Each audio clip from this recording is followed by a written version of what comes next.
Muy buenos días. A esta hora de la mañana, rayan las 8 en punto, cuando inicia Foro de Opinión. Con nosotros, como siempre, Rubén Tejeda, el productor general, y nuestro amigo Johnny Vázquez. Buenos días, Johnny. Buenos días, Rubén. Bueno, aquí estamos. Yo creo que esta semana ha sido una semana muy activa, con temas palpitantes, sobre todo en la parte política y en la parte social. Creo que vamos a analizar algunos temas que están lacerando mucho al país, pero que tenemos que orientar al pueblo dominicano. Esta es una sociedad que está enferma.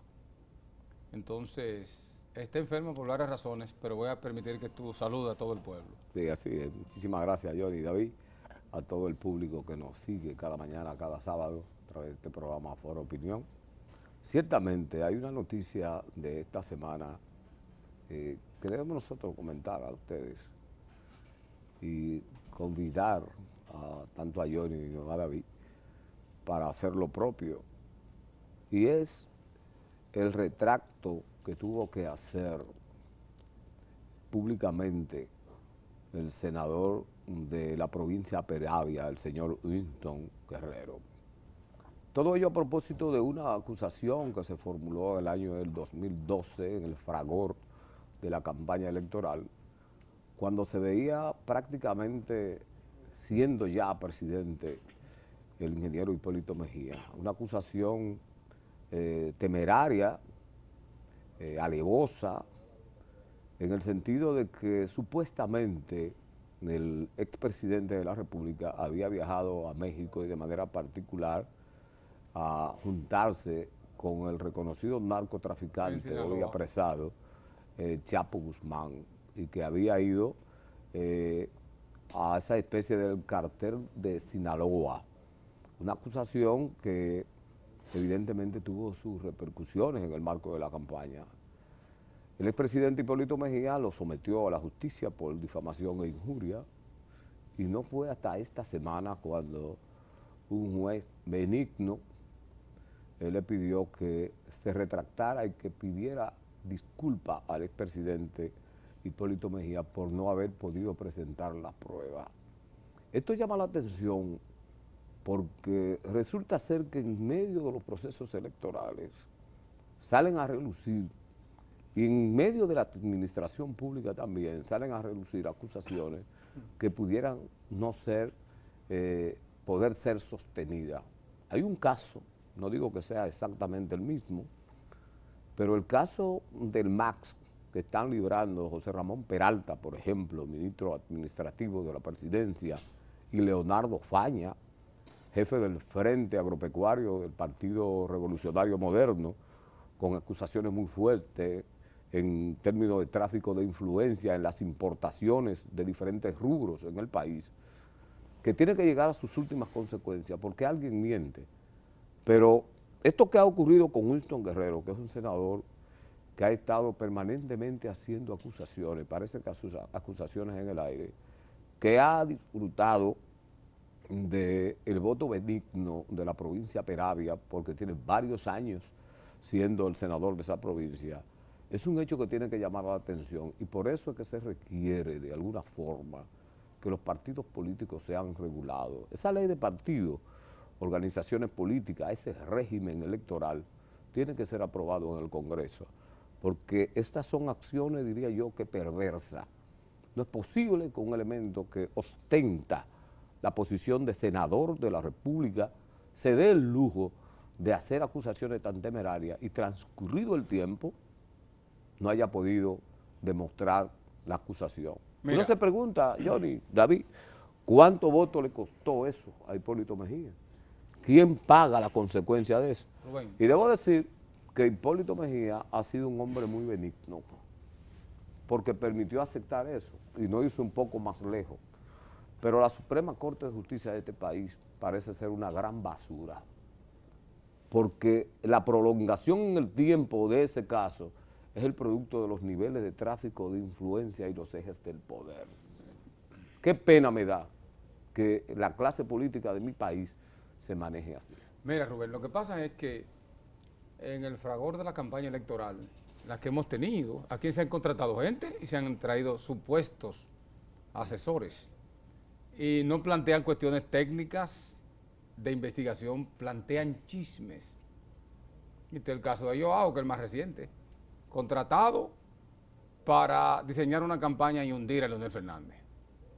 Y esa campaña dio con el traste con Quirino, enrolado, y eso hay que ver en la campaña electoral. Mira, Wilton Guerrero, que yo lo conozco hace muchos años, es un desparpajado, esa es la palabra. Da pena que gente formada por Juan Bosch se dediquen a práctica. En la provincia de Peravia no hay un solo serio en la DNCD desde hace 20 años, con Wilton Guerrero lo acaba a todos. Aquí se montó una campaña contra Peña Gómez, que traía 30 maletas de dólares de droga, se montó.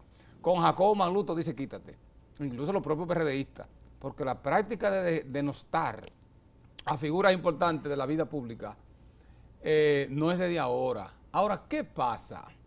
Tú abogas por una Suprema Corte de Justicia. La Suprema Corte de Justicia de todos los tiempos han sido establecidas por política, por amarre político. Miren, la vergüenza más grande para mí fue un hombre como Víctor Gómez Bellé llevarlo a un tribunal. ¿Quién ha sido Víctor Gómez Bellé? Es decir, aquí hay figuras que tú lo vives vegetando y cuando tú buscas de dónde han sacado todo lo que tienen, lo tienen por una actividad política, por una coyuntura. Entonces yo creo que ese discurso, y ahora sí yo estoy asustado en este país. Yo estoy asustado y probablemente lo menos que uso es el teléfono. Este es un medio para los difamadores, este es el teléfono con las redes sociales. Eso entra en acción. Y entonces tiene dos cosas. Primero, convierte a los políticos en haraganes, ya ellos no van a los pueblos. Ya todo con un Twitter, incluido Donald Trump, que es el primero, que acostado en su casa a las 11 de la mañana está escribiendo y comunicándose con el mundo. Tuiteando. Para que tú veas. Y la otra amenaza es, pero ahorita publicaron una cosa que yo le dije a los compañeros de donde yo trabajo, pero ven acá, y ustedes le van a dar licencia a eso. Es decir, esa actitud de denigrar a los demás viene de fuera. Lo que da pena es que mucha gente no entiende que todos nosotros tenemos una integridad y una familia. Por ejemplo, la familia mía nunca me ha visto en televisión a mí. Ellos no lo ven, ni la esposa mía, ni mis hijos. No lo ven. Y yo tengo uno que está estudiando comunicación y tengo otro que ya debe estar terminando el derecho. Si tú te fajas, digo, bueno, ustedes han hablado con ellos, son dos teóricos, pero nosotros no hablamos nada de eso en mi casa. Ni ellos me ven porque ellos me conocen. Y te asustan que tú entonces no puedes hacer el trabajo. Eso no quiere decir, para que David entre, que nos sometamos a la autocensura. Yo creo que aquí hay mucha gente que tiene que explicar su procedencia económica, de dónde viene, porque tampoco podemos vivir en una sociedad del miedo. Nosotros no podemos patrocinar una sociedad del miedo. Y como nos decía Pelayo González a nosotros, el director de Radio San Juan, digan todo lo que quieran, pero digan la verdad. Entonces yo pienso, Wilton Guerrero, ya el país lo conoce. Yo creo que Hipólito se creció en esta oportunidad, porque él no fue un individuo que tenía cosas. Él, el tiempo, se encargó de decirle al país, mira cómo que yo soy. ¿Quién no conoce a Hipólito Mejía? Aunque sea un bocón, aunque sea que es un hombre agradable, que es un hombre honrado, porque lo es un hombre honrado. Entonces, la mayoría del pueblo dominicano consciente no le hace caso a eso. Adelante, David. Miren, lo primero que hay que aclarar es que fue Hipólito Mejía quien pidió que, por favor, se retractara y que le pidiera excusa frente al país. No fue el juez, fue Hipólito que pidió eso, incluyendo de que haga una declaración pública y pagada en el mismo medio que lo acusó. Sí, en el Caribe. Hipólito tuvo la oportunidad de someterlo y demandarlo civilmente. Por mucho dinero quizá Wilton no tenga cómo pagar. Pero Hipólito Mejía, obviamente, es un hombre que no le interesa eso. Pienso que Hipólito se engrandeció, no únicamente por salir indemne, porque todo el mundo sabe que Hipólito no es un hombre que brega con drogas, pero se engrandeció por la forma en que dejó ir a Wilton. O sea, no le... Lo humilló. Lo humilló. Pero entonces, a lo mentiroso. ¿Qué pasó con Wilton? Wilton tuvo una acción, la más cobarde que yo pueda decir de una persona. ¿Cuál fue esa? Esa acción fue cuando salió.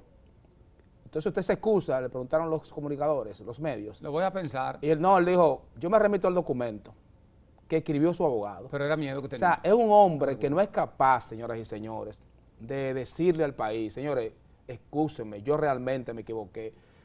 Me llegaron informaciones sobre Hipólito Mejía que yo pensé que eran ciertas por la fuente. O sea, yo fui también engañado. Pero Él pudo haber dicho eso. Y más o menos, Johnny. Salía mejor. Salía pero hay mejor. una cosa. ¿Tú ves? Pero que fue muy cobarde. Hay un dato que ustedes han dejado. Ustedes parece que se lo olvidó. Oye, ese señor en diciembre no le cerraron 4 tiendas que no pagaba los impuestos. Y ese es, porque es lo que yo le digo a ustedes, ese señor es que está, mira, Hipólito yo lo veo como cada 2 años, cada 3 años que yo lo veo cuando vaya al canal, allá donde yo trabajo. Y un individuo así puede trazar pautas en este país, porque ese es el problema que tenemos de la clase política. La clase política no tiene librerías, la clase política no tiene centros educativos, la clase política tiene cabareces, tiene drink, banca de apuestas de lotería, eso es lo que tiene la clase política. Y no me hagan decir otras cosas, pero ese es el ejemplo que ellos dan en este país. Bueno, eso ha sido así. Esta semana hay otro acontecimiento que yo tildo de un espectáculo, de un show. Es el juicio de fondo que se le sigue al empresario del transporte, presidente de la Unión Nacional de Transportistas y Afines, UNATRAFIN, el profesor Arsenio Quevedo, que está siendo demandado para que purgue 20 años de prisión por la comisión supuesta de crímenes en contra de choferes y por el pago de indemnización conjunta de unos 800 millones de pesos a los familiares. Este es un espectáculo, digo yo, y pienso que el profesor Arsenio Quevedo, que de manera personal tengo a bien conocerlo y de quien me siento ser honrado ser su amigo, es una persona en la que yo dudo por lo que es su formación, un atleta, cinta negra, quinto dan, de taekwondo, formador, uno de los artífices de esa disciplina en la República Dominicana, dirigente del partido de gobierno, el Partido de la Liberación Dominicana, que ha sido zarandeado con la intención aviesa de su competencia que encabeza Juan Uvieres de apropiarse de las rutas, porque este es un gran negocio, un negocio que mueve mucho dinero. No es posible que las autoridades no hagan las investigaciones pertinentes.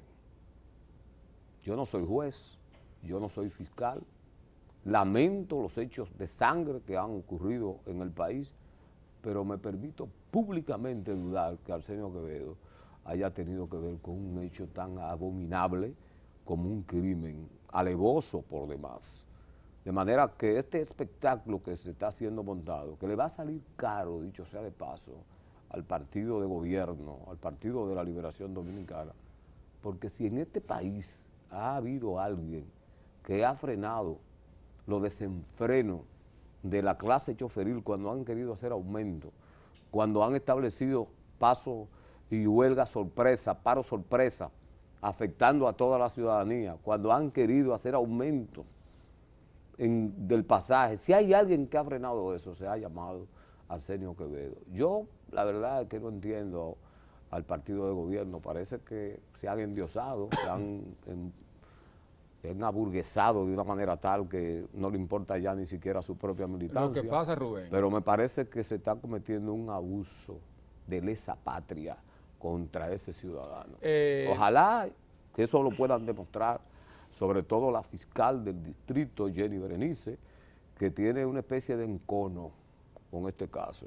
Se dicen muchas cosas, sobre todo porque cuando Domínguez Britos, que es hoy el ministro de Medio Ambiente, era el procurador general de la República, las guaguas de Juan Uvieres, todas las guaguas de Juan Uvieres, cuando Domínguez Brito estaba en un proceso de persecución en contra de 2 figuras estelares de Leonel Fernández, como Félix Bautista y Díaz Rúa, todas las guaguas de ese señor tenían un letrero que decían que en la lucha por la corrupción apoyaban al procurador.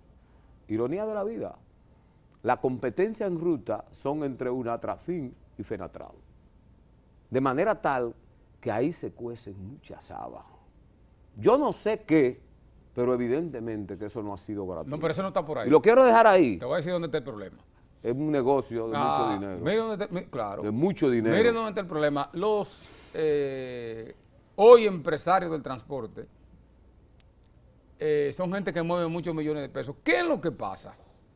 A raíz de todas las reformas fiscales que se hicieron, que se le entregó la partida a la Barrigol, que la gente no habla de eso, y a empresarios reconocidos se le entregó una partida. Señores, estamos hablando que a ese grupo choferil el Estado le estaba dando mensualmente más de 1.000 millones de pesos, oye bien, y para que el dominicano me entienda, miren, por cierto, hoy bajaron los combustibles de una forma interesante, 8, 7, me gustó la rebaja. Pero déjenme decirle algo, miren, ¿qué es lo que pasa? El combustible que utilizan los grupos choferiles vale la mitad. Es decir, el gasoil, por ejemplo, está a 200, a 190 pesos. A ellos les llega a 105 pesos. Y ellos se fueron apertrechando. Ustedes no han visto que el negocio que ha crecido en este país no son las torres nada más, son las estaciones de expendio de combustible.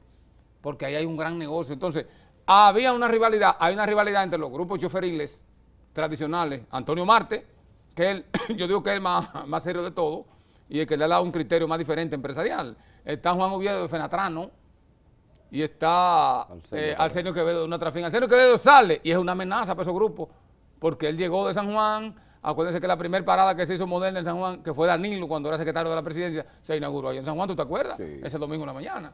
Entonces, es un negocio económico. Ahora, ¿cuál es el problema? ¿Por qué ellos están presos? Porque el dominicano ha perdido de vista algo y da pena que la gente lo que está en bachata y en cosas. Mire, mi hermano, el teléfono llevó a Quirino a la cárcel. El teléfono llevó a Eduardito a la cárcel. El teléfono llevó a Arsenio Quevedo a la cárcel. Tú no puedes por ahí tratar nada, incluso en tu casa, trata lo que tú quieras. Tú vas a cualquier supermercado, a cualquier restaurante y hay cámara. Y el ejemplo fue el caso de... Ese ha sido justamente en los procesos de investigaciones, el tema de las supuestas llamadas. El caso de Blas Peralta, es otro caso. Aquí hay, oiga lo que le voy a decir aquí. Aquí a cualquiera le hacen un montaje. Usted no ha visto las redes. A cualquiera le hacen un montaje. Claro. Y te montan la voz, y te hacen una conexión. Cuando te quieren armar un lío, te lo arman. Vamos a estar claros. Sí. Usted y yo conocemos a Arsenio. ¿Usted cree que Arsenio es capaz? Yo no lo creo capaz de eso. Hermano, pero hay que estar loco. Pero hay que esperar la justicia, ¿no? No va a opinar el hombre. Vamos a una pausa y regresamos en breve segundos.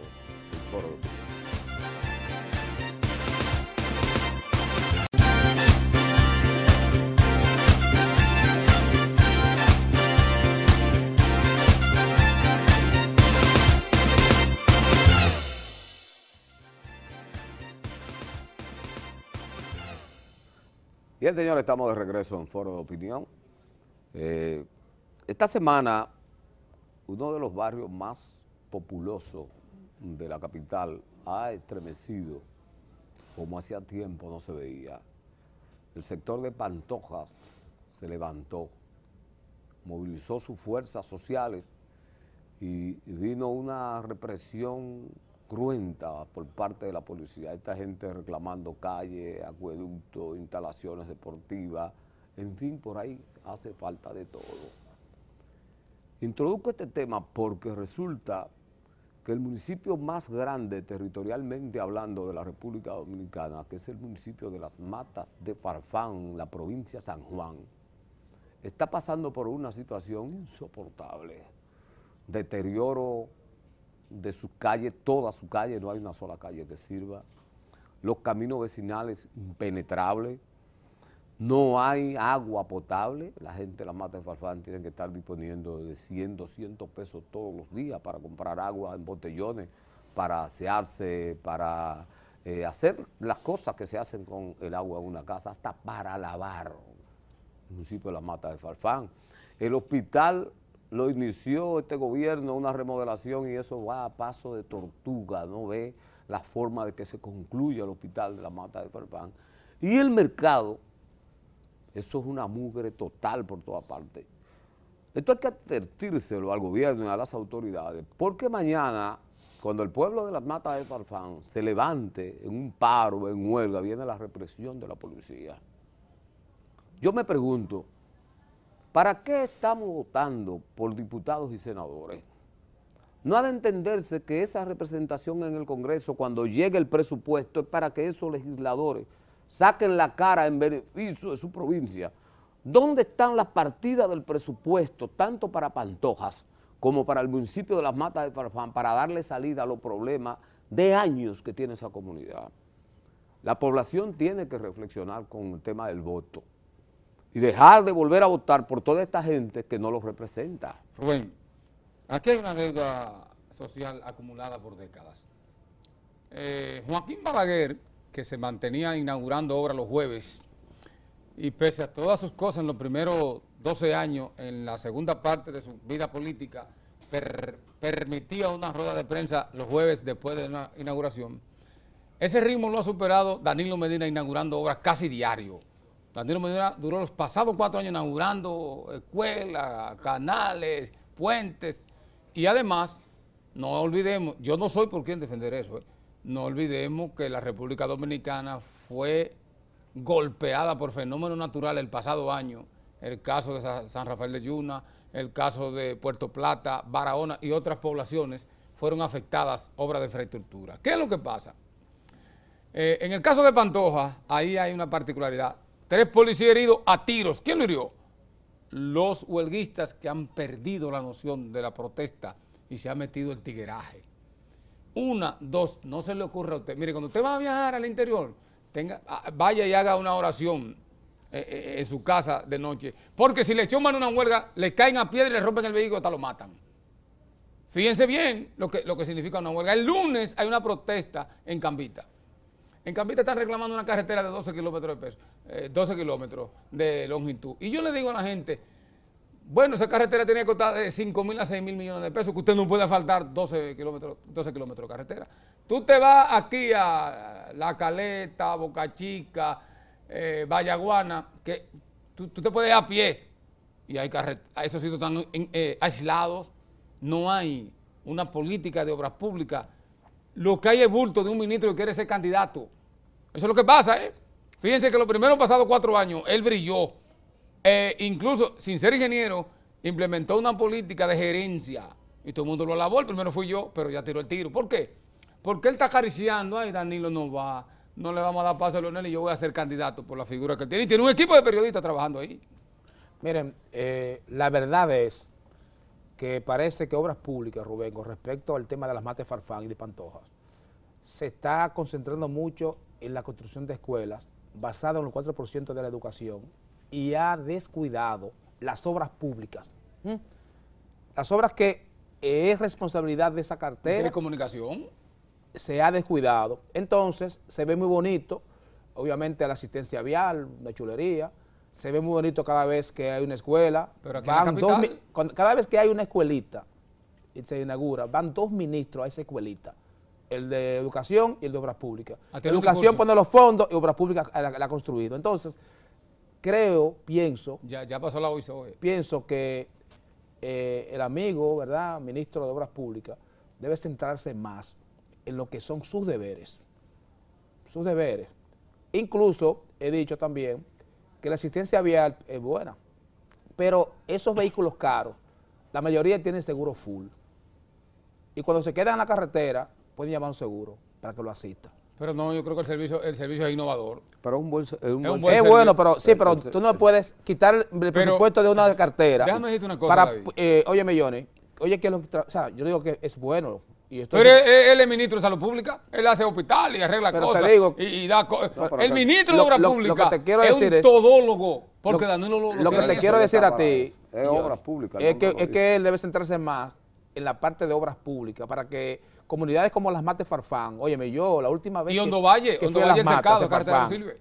Eso está intransitable. Eso no se aguanta. Ahí hay que ir en camiones para tu poder. ¿Qué tú puedes esperar? Este gobierno le debe a los contratistas 2.500 millones de pesos. Pero no te lleves de eso, Johnny. Mira, tenemos una invitada en el programa en la mañana de hoy, y este es un tema que lo vamos a seguir agotando en otros programas. Nosotros vamos a hacer una pausa y regresamos en breve segundos con la invitada de la mañana.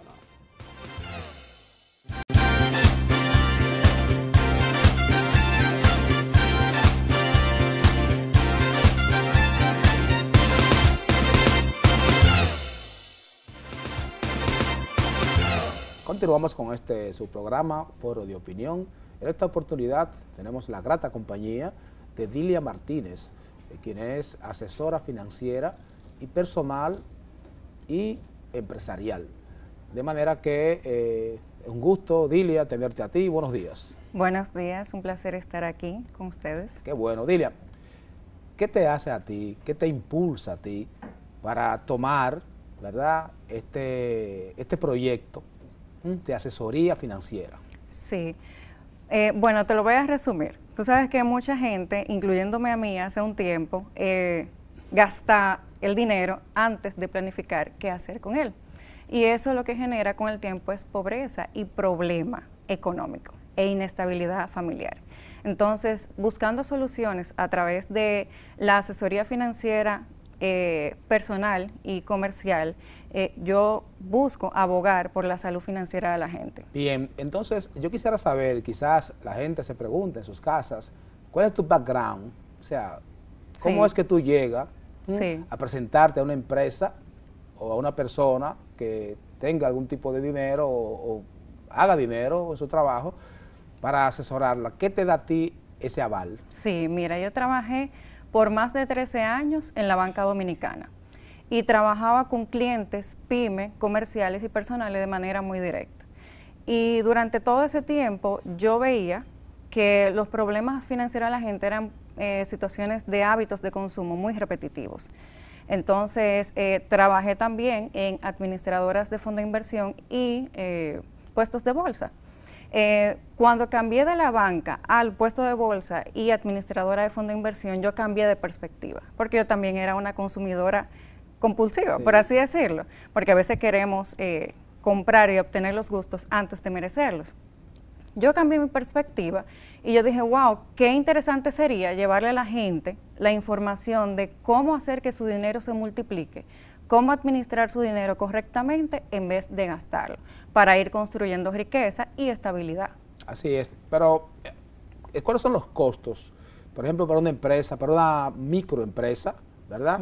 Que hay gente que necesita realmente, o quizás para mí mismo, ¿no? Sí. ¿Qué hay que pagarte? ¿Qué ustedes cargan? O sea, tú puedes decir más o menos para que la gente tenga una idea, o sea, cuáles son los rangos que hay, o cuáles son, cómo se ajusta eso. Mira, siempre una asesoría financiera va a ser más económica que cometer un error financiero. Nosotros ofrecemos a través de la empresa que yo represento, que es MA Consulting, un grupo de profesionales que te van a asesorar de manera holística en todas las áreas de tus finanzas. Entonces los costos andan alrededor de 4,000 a 5,000 pesos la sesión de la asesoría. Con 2 sesiones de asesoría financiera personal, si es un individuo, es suficiente. Porque una persona usualmente lo que necesita es una guía de qué hacer con el dinero antes de recibirlo. Y si es una empresa, ya entonces sería ajustado a las necesidades de la empresa. O sea, tú me estás diciendo entonces que una persona, cuando se toma este tiempo, ¿verdad?, para conocer sobre finanzas, con tan poco dinero, puede prepararlo para toda la vida. Así es.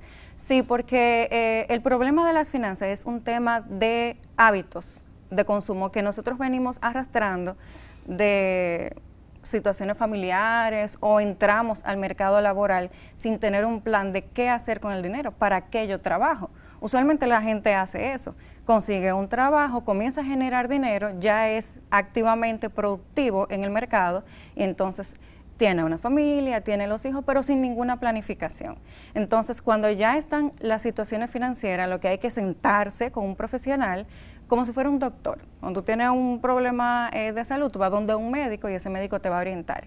Es similar. Aquí tú te vas a sentar con un asesor financiero donde te va a decir, mira, hay que hacer estos ajustes, este es tu plan financiero personal, que va a ser tu mapa, y tú vas a saber ya por escrito qué hacer con el dinero y dónde destinarlo. Así es.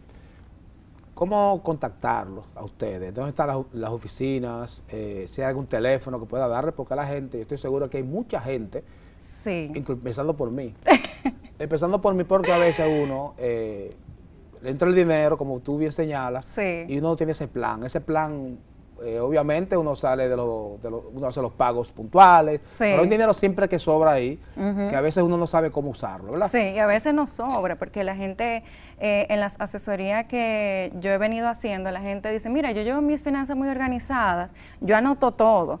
Entonces la gente anota después de consumir, pero no recibe el dinero con un propósito de, ok, cuando yo gane el dinero de estos primeros 6 meses, ¿qué yo voy a hacer con ese dinero? Entonces esa es la planificación. Nosotros estamos ubicados en la avenida Caonabo, número 64, en el sector de Renacimiento. Nos pueden contactar a través de las redes sociales como M.A.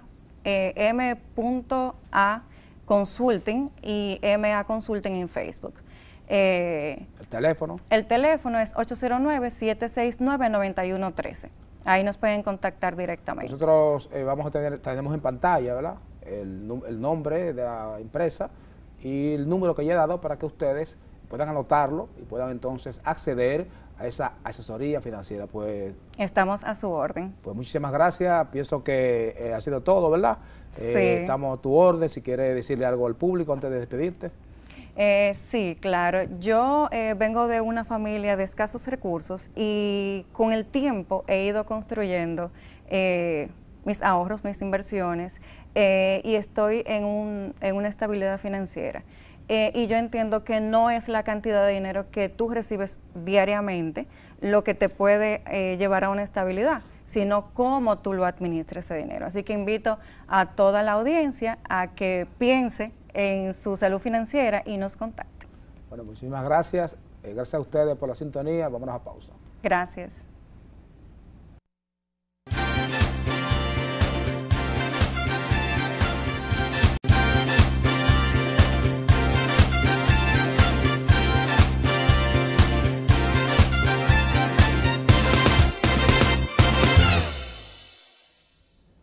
Muy buenos días tengan todos en las deportivas de Foro de Opinión en esta semana. Placer inmenso de estar con todos ustedes y estar unos cuantos minutitos para compartir el maravilloso mundo de los deportes. Vamos a iniciar con las imágenes, señor director, y realmente vamos a arrancar con los entrenamientos primaverales, el béisbol de Grandes Ligas. Ya esta semana se abrieron los campos de entrenamientos, mayormente para lanzadores y receptores. En esta ocasión ya el gran grueso de los jugadores se estarán reportando la semana próxima. En una temporada donde hay alrededor de 100 jugadores que no tienen trabajo, 100 agentes libres, están practicando en Tampa, Florida, exactamente en el estadio en Bradenton, Florida. Vamos a ver por qué esos jugadores no tienen trabajo hasta el momento y sin duda el agente libre de más nivel lo es el codiciado primera base Eric Hosmer. Siguiendo con más, el dominicano Delin Betances llegó a un acuerdo con el conjunto de los Yankees de New York, $5.100.000 para esta temporada 2018. Betances, que ya se reportó al estadio John Steinbrenner Field, es el hogar de los Yankees de New York en Tampa, Florida, llegó en perfectas condiciones. Él llegó con 14 libras menos, llegó con 264. Y él llega muy positivo, dice que el llegar muy positivo es importante para él porque no hay duda de que Betances en la temporada pasada, en sus inicios no le fue nada bien, él se enfocó, llegó positivo al Spring Training, los campos primaverales, y sería una pieza importante porque Betances se estará uniendo en ese staff ya en la parte baja de los partidos con David Robertson y el cerrador, el cubano Harold Chapman. Siguiendo con más, el veterano en la NBA, Joe Johnson, pactó con el conjunto de Houston Rockets y se encontró nuevamente con su antiguo dirigente, Mike D'Antoni.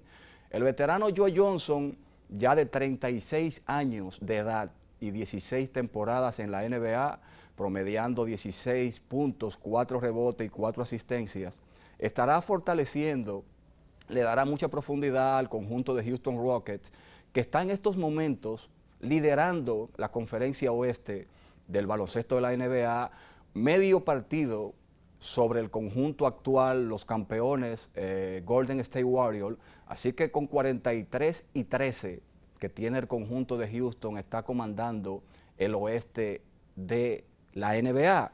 Siguiendo con más, ya la delegación dominicana en el baloncesto local ya definió el plantel que va a la segunda ventana clasificatoria del Mundial China 2019. Luis Montero y Juan Guerrero fueron las últimas integraciones del conjunto.